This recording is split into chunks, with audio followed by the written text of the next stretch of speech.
Buenos días, mi nombre es Bruno Altamirano y junto con mi compañero Jack Bazán vamos a realizar un modelo de un ojo esquemático. Para poder comenzar, primero vamos a hacer un pequeño repaso de lo que indica el autor, uno de los principales. De por sí existen varios modelos de ojo esquemático, ¿no? Cada uno de ellos tiene un propósito distinto, pero vamos a hablar en particular del modelo de Gullstrand. El modelo de Gullstrand es el modelo, digamos, más detallado o más exacto a comparación de otros autores, ¿no? Es como una réplica de la anatomía real del ojo. Va a contar con 6 superficies refractivas y está considerando la película lagrimal y la córnea con un índice de refracción de 1.376, el humor acuoso con índice de refracción de 1.336 y el humor vítreo con un índice de refracción también de 1.336. El cristalino se divide en dos partes, que es el núcleo con 1.40 como índice de refracción en el núcleo y en la corteza de 1.38. Teniendo estos datos más en claro, podemos darnos cuenta que tiene dos poderes refractivos, en donde en reposo tiene 58.64 dioptrías y en su máxima acomodación de 10 dioptrías más. Esto en el caso de una persona joven, ¿no? Que no tiene mayor problema para visualizar. Entonces se va a considerar como una longitud axial 23.8 milímetros, y la suma de todas estas distancias nos va a dar la distancia de 23.8 milímetros de longitud axial. Su fórmula es potencia, que es igual a N2 menos N1 sobre radio, recalcando que N2 es el índice de humor acuoso, que es de 1.336, y N1 es el índice del aire, que es 1. Esto lo dividimos entre el radio de curvatura, que es de 7.8 milímetros. Calculando estos valores vamos a tener 43 dioptrías, que es el cristalino nos indica que en su máximo valor dióptrico de 17 y hasta 20 dioptrías aproximadamente. Con estas medidas, Gullstrand llegó a estos cálculos que hasta el momento se sigue utilizando, ¿no? Para calcular la longitud axial será desde la distancia del vértice de la córnea hasta la retina. En un ojo hemétrope, la luz debe llegar o debe caer directamente o incidir directamente en la retina.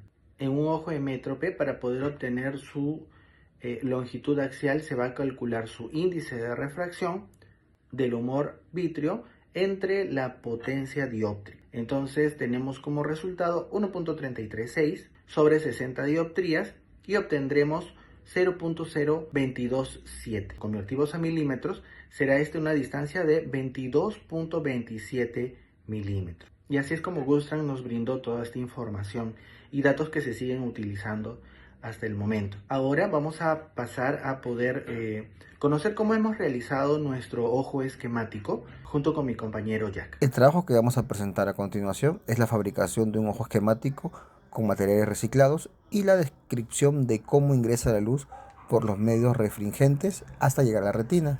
Para realizar este ojo esquemático necesitamos 1. Un lente convergente que puede ser cualquier medida positiva. En este caso vamos a elegir un +12 de potencia dióptrica, un tubo de PVC, un acople de PVC para el tubo, cartulina negra y una imagen a color de una retina. Para calcular la distancia focal, eso lo pasamos sacando el inverso de la potencia de óptica. Para nuestro caso es 8.33 centímetros, lo que quiere decir que de la lente a la pantalla que simula la retina debe de haber una distancia de 8.33 centímetros. Cuando tenga esa configuración, mi ojo esquemático será hemétrope. Ahora, si recorro la pantalla y acerco la pantalla hacia la lente, voy a tener el caso de hipermetropía, que quiere decir que tengo un tamaño del globo ocular más pequeño. Cuando alejo a la pantalla del punto de referencia, tenemos un tamaño de globo ocular más grande y estamos simulando miopía. Ahora vamos a hacer el paso a paso de la elaboración del ojo esquemático. Como parte del procedimiento, recortaremos una circunferencia en la cartulina negra del tamaño del diámetro interno del tubo. Le haremos un orificio perforado el centro de un diámetro de 5 milímetros para representar nuestro diafragma, que simula la pupila en el centro. Adaptamos el cople a uno de los extremos del tubo, colocamos el cople al fondo y vamos a marcar una línea de referencia. Tenemos 17 milímetros del tubo. Dentro del cople dejamos 5 milímetros para que el cople no se salga por completo. Nos queda entonces 12 milímetros. Colocamos un par de líneas, una a las 12 y otro justo en el centro. Esta última sea la referencia para el caso del ojo emétrope. Colocamos el cople del lado más justo sobre la línea central. Vamos a marcar el contorno de la línea central, que es la referencia del caso emétrope. Ahora, colocamos los nombres en las líneas correspondientes, en el caso de hipermetropía y en los casos de miopía. Y por supuesto, la línea central en el caso del ojo emétrope. Cuando el globo ocular es mayor, tenemos una miopía. Cuando se encuentra justo en la línea central es emétrope. Cuando el globo ocular es más pequeño, tenemos la hipermetropía. La retina que imprimimos a color debe ser ubicada en el fondo de la tapa. Luego vamos a medir la distancia. En nuestro caso, estamos utilizando una lente de más 12 dioptrías, que al sacar su inverso nos da una distancia de 8.33 centímetros. Entonces, a esa distancia voy a recortar el tubo. En este caso, el cople que colocamos justo en el caso cuando es emétrope y el punto de la distancia de la lente a la retina va a ser la distancia focal del lente que estamos utilizando en el texto. En esta distancia vamos a recortar con una cuchilla. Una vez que hemos recortado el tubo, lo colocamos la lente y su pupila al fondo donde debe quedar la retina. Para este tubo, la lente debe enfocar bastante bien, porque lo enviamos a biselar a 40 milímetros, que es el diámetro interno y coincide con el tamaño del tubo de 40 milímetros. Colocamos la lente empujándola hasta el fondo del tubo y lo volteamos para asegurar de que ya quede fija y que está derecho. Luego colocamos la cartulina recortada y perforamos hasta el fondo que esté pegada y justo detrás de la lente y ya está listo. Identificación de los casos. Cuando el globo ocular es mayor tenemos la miopía. Cuando se encuentra justo en la línea central es emétrope. Cuando el globo ocular es más pequeño tenemos hipermetropía. En el caso de emétrope, para un estado refractivo enétrope, es decir, ausencia de un error refractivo, la luz transmitida que llega a la retina se refleja de tal forma que la pupila se ilumina por completo.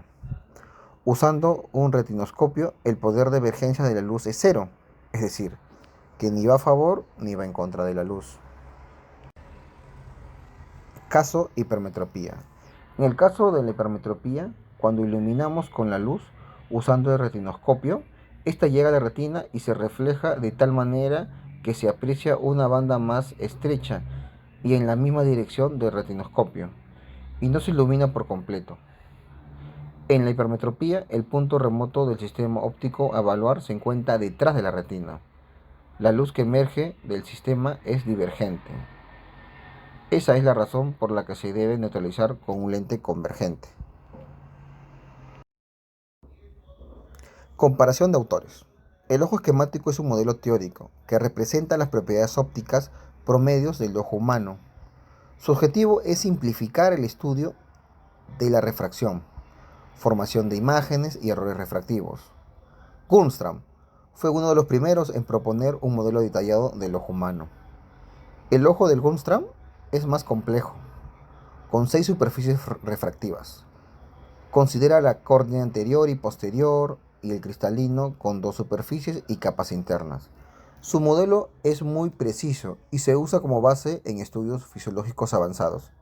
Sin embargo, es poco práctico para cálculos clínicos rutinarios. Comparaciones de los autores. El ojo esquemático es un modelo teórico que representa las propiedades ópticas promedios del ojo humano. Su objetivo es simplificar el estudio de la refracción, formación de imágenes y errores refractivos. Uno de los autores, como Wolfram, fue uno de los primeros en proponer un modelo detallado del ojo humano. El ojo de Wolfram es más complejo. Con 6 superficies refractivas, considera la córnea anterior y posterior y el cristalino con 2 superficies y capas internas. Su modelo es muy preciso y se usa como base en estudios fisiológicos avanzados. Sin embargo, es poco práctico para cálculos clínicos rutinarios. Otro autor, como Emsley, propuso un ojo esquemático simplificado. Reduce el sistema óptico a una sola superficie equivalente. Asume un poder total aproximado de 60 dioptrías.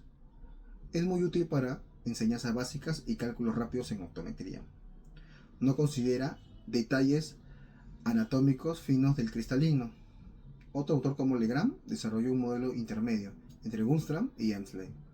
Su ojo esquemático mantiene buena precisión sin ser excesivamente complejo. Considera varias superficies refractivas, pero con simplificaciones matemáticas. Es muy utilizado en óptica fisiológica moderna. Legrand logra un equilibrio entre el realismo anatómico y la facilidad de cálculo. Conclusiones. En comparación, Wolfram es el más exacto, pero menos práctico. Emsley es el más simple y didáctico. Y Legrand es el equilibrio para aplicaciones clínicas y académicas.